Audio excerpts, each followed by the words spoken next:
Bismillahirrahmanirrahim. Hi guys, how are you? So I'm back with another video. Now today's quick concept is on discount rate. Now, what is a discount rate? Usually for every organization or any company, there are some expectations from a company, right? Now, naturally the people who give funds for running the company are categorized in two major categories. One are called the shareholders, the other are called the lenders. Now, shareholders are also known as equity holders, right?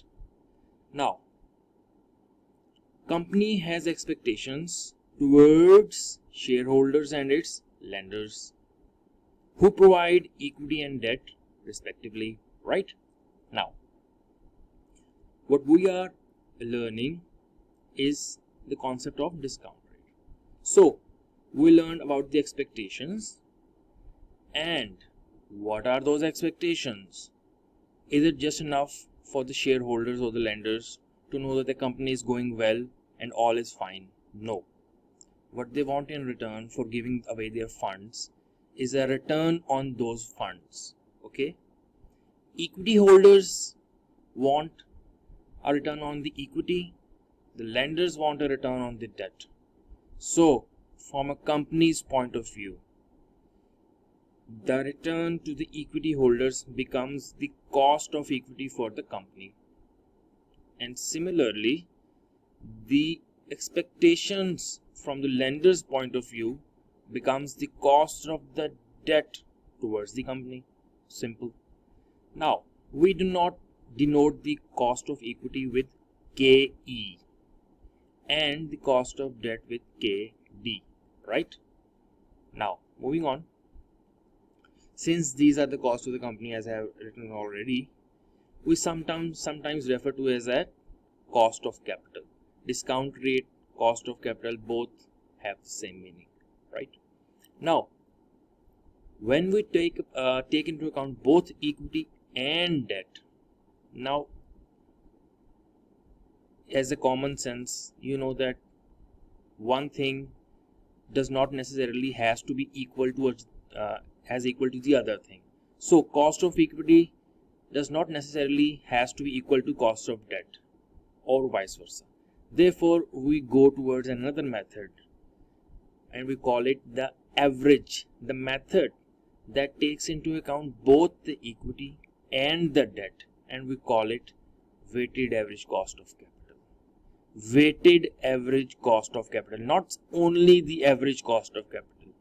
Weighted average naturally means we take into account the respective weightages of the equity and the debt. Okay, fine.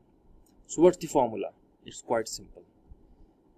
You just take the cost of equity multiplied with the market value of the equity. You take that cost and you just multiply with the debt's market value. Simple. You add them and you divide it by the market value of equity, market value of debt. Simple. At this stage, since we're just learning the cost of capital, we are ignoring tax, right? Okay. So, cost of capital for company, incorporate into the formula, you get WACC, weighted average cost of capital, right? Nothing difficult, just pure and simple concept. Now, I want to in the last portion of the concept, I want to make a basis for the next video, right? So quick side notes. Remember, always remember, write it down, note it down, that cost of equity will always be greater than the cost of debt. And why is that? Common sense. Because the equity holders bear more risk as compared to lenders. And we all know that where higher the risk, higher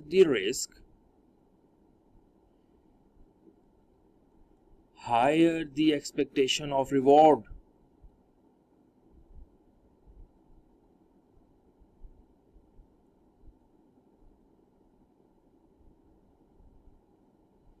common sense. When risk increases, you would want to have more return. Risk and return, right? Simple. So, cost of equity is always greater than cost of debt. Why? I have underlined this thing, risk, because equity holders bear more risk. So naturally, they'll demand more return.